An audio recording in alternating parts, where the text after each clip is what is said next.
Bonjour à tous, bienvenue sur Top Miniature Automobile. Aujourd'hui, on va s'intéresser à une série que très peu d'entre vous certainement connaissent, que j'ai découvert moi il y a par hasard 20 ans, enfin 19 exactement, et que je ne savais même pas que ça se faisait. Donc, c'est la série Carhartt. Carhartt, pour ceux qui connaissent la marque de fringues, a beaucoup marché au début des années 2000, fin des années 90, début 2000, et s'amusait à sortir tous les ans un modèle différent pour comme ça, just pour le fun, just for fun comme on dit. Et donc là nous sommes en 2005 et Carhartt présentait cette Mustang, cette série Mustang, Shelby exactement. Eux ils l'appellent la Carhartt Chaos Mustang. Voilà. Limité quand même à 2500 pièces. Pour l'époque, c'était pas mal. Donc, on savoir que c'était pas un fabricant de miniatures, c'était un fabricant de fringues, Carhartt. Mais l'idée était très bonne d'avoir sorti des modèles. Moi, je l'ai découvert par hasard. C'est un pote qui m'en avait parlé à l'époque. Fabrice, si tu me regardes. Et en fait, je me suis jamais réintéressé derrière. J'ai pris en 2005 ce modèle. Je sais pas pourquoi en 2006, je me suis pas réintéressé derrière. Ni 2007, ni 2008 d'ailleurs. Je sais qu'ils ont sorti plusieurs modèles. Il y avait un Ford Woody. Vous savez, les véhicules de surfeurs avec les panneaux en bois, qui étaient magnifiques. Je l'ai raté. Et j'ai eu l'occasion seulement de pouvoir avoir cette Mustang à l'époque, qui est très belle. Mais j'aurais bien aimé, on va dire, avoir plusieurs modèles de cette série. Juste comme ça, pour le plaisir de l'avoir dans la collection, en fait. Tout simplement. Alors, on va la sortir sans me blesser, ça m'arrangerait.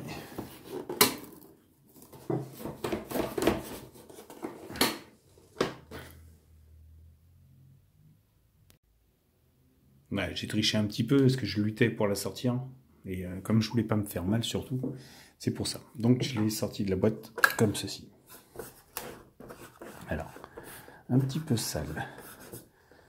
Parce que bon. Voilà. Donc, voilà. À sortir, vous voyez. Carhartt. Hop.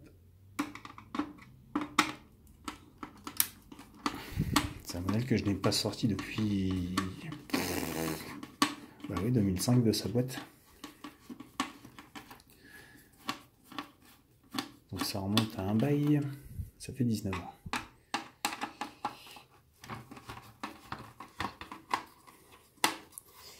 Allez, hop. Alors je me rappelle plus sous quel fabricant ils ont sorti cette voiture. Ah, Road Signature.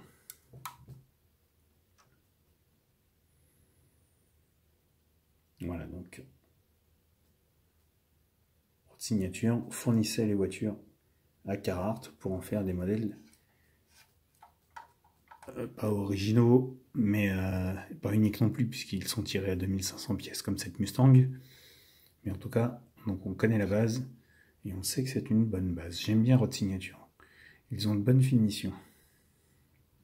En tout cas, comme on peut voir, train avant, moteur, boîte sont bien dessinés. L'arbre de transmission est bien dessiné. Les silencieux sont peut-être un petit peu petits sur la ligne d'échappement, avec les sorties d'échappement qui sont encore plus petites. Bon, ça c'est un détail. Hormis ça, la voiture par elle-même, on va la détailler. Donc, une Mustang. Quelle année ? 68. GT 500K.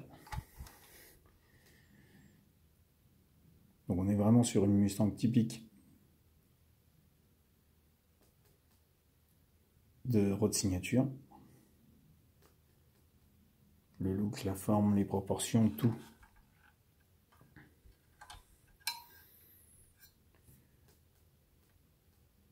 le V8 avec quelques petits détails, quelques petits chromes qui sont bien placés.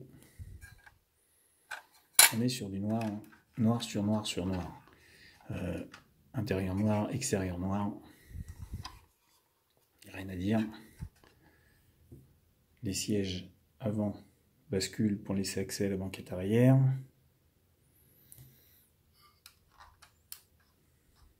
Doucement. Le tableau de bord est présent. Le volant avec la direction. C'est pas une grosse direction, mais il y en a une. Les panneaux de porte également. Les portes s'ouvrent sur des grosses charnières, un peu dommage, mais bon, c'est pas grave. La ligne générale de la voiture est quand même bien faite. Les écopes d'air sur les côtés. Le coffre, enfin la place derrière, le coffre n'est pas ouvrant. Les écopes sont présentes. On a le logo sur les côtés. On a le Shelby sur le capot. Comme si c'était une voiture de course. Les numéros 31 par-ci par-là sur la voiture. Les petits rétroviseurs obus chromés de très bon goût qui vont bien avec la ligne de la voiture. Les essuie-glaces chromés. Les attaches rapides sur le capot. Là, on a une grosse calandre chromée. Ça ne gâche pas la ligne, mais si elle avait été peinte en noir, ça aurait été un petit peu plus réaliste. Bon. Avec les clignotants intérieurs, à l'arrière, également les gros feux typiques. Et c'est une voiture qui est quand même très jolie, avec les jantes qui vont bien, typiques de ces années-là. De la Shelby. Alors, pour en revenir au modèle Carhartt, puisqu'on sommes là-dessus, cette voiture était vendue avec quand même une petite planche de personnalisation, dans une petite pochette comme ça, je viens de les sortir. Si on voulait, on peut, je les ai jamais mis parce que voilà, on peut personnaliser la voiture avec des stickers. Donc vous avez vraiment du détail. On a les fusils d'ice, du noir, du rouge, du vert, du orange, encore du noir et du bleu. On a des petites plaques Kaots. On a des petits bas de caisse qui doivent des bandes, des stickers.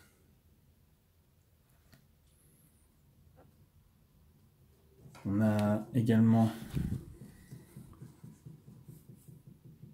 des petits logos, plein de stickers, des sponsors.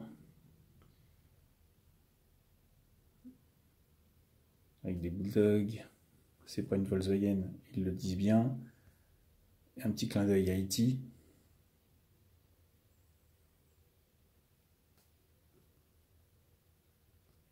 Les logos Carhartt, les logos Trafic, les numéros 31, 31, 31. Et enfin, si on voulait terminer la personnalisation, toute une série de bandes, genre bandes de sécurité un petit peu, qu'on pouvait coller un peu partout sur la voiture pour la personnaliser comme on le souhaitait. Carhartt, Rouge, Carhartt écrit différemment, Trafic, Thunderbrain. Vous voyez, il y avait... C'était ça l'intérêt de ce modèle, en fait, c'était de pouvoir la personnaliser comme on le souhaitait. C'est pas souvent que des constructeurs, des fabricants de modèles réduits se lancent comme ça dans une petite quête, un petit sponsoring sur une marque. C'est rare maintenant de trouver ça. Et de retrouver donc, de pouvoir personnaliser ces voitures comme on le souhaite. avec les stickers qui étaient fournis, bien sûr, à l'époque. Mais en tout cas, ça donnait, on va dire, l'état d'esprit dans lequel la marque se trouvait à l'époque, puisque proposer ce genre de modèle quand on n'est pas du tout fabricant de miniatures, mais qu'on voulait, on va dire, fidéliser justement les passionnés, les collectionneurs, en leur proposant un modèle, donc ça voulait dire venir en boutique, regarder ce qu'ils proposaient, trouver la voiture, et éventuellement acheter des fringues, bien sûr. Personnellement, je crois que j'avais été dans la boutique, j'avais acheté que la voiture, j'ai même pas regardé les fringues.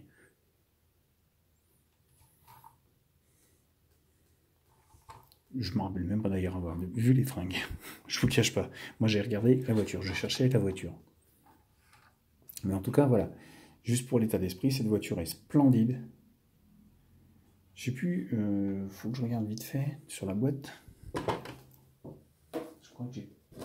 Je me rappelle plus combien... Non. Il n'y a pas le prix. Je me rappelle plus du tout combien j'avais payé ça à l'époque. Puisque je vous dis, on ne les trouvait pas dans les boutiques de miniatures spécialisées, on les trouvait directement dans la boutique Carhartt. Ce qui était encore plus difficile à trouver. Et honnêtement, je ne vous cache pas, j'ai pas cherché si de nos jours on trouvait encore ces modèles à vendre sur eBay ou enfin sur le Bon Coin, non c'est sûr, on n'en trouve pas. Mais sur eBay, je ne vous cache pas que j'ai pas regardé si on en trouvait. Peut-être. Faudrait que j'aille voir, tiens d'ailleurs, je vous dirai ça. En tout cas les enfants, je vous laisse découvrir ce modèle. N'hésitez pas à me laisser vos commentaires comme d'habitude. Et n'hésitez pas non plus à vous abonner pour ceux qui n'y sont pas. Et puis sur ce, je vous laisse et je vous dis à bientôt pour une nouvelle vidéo.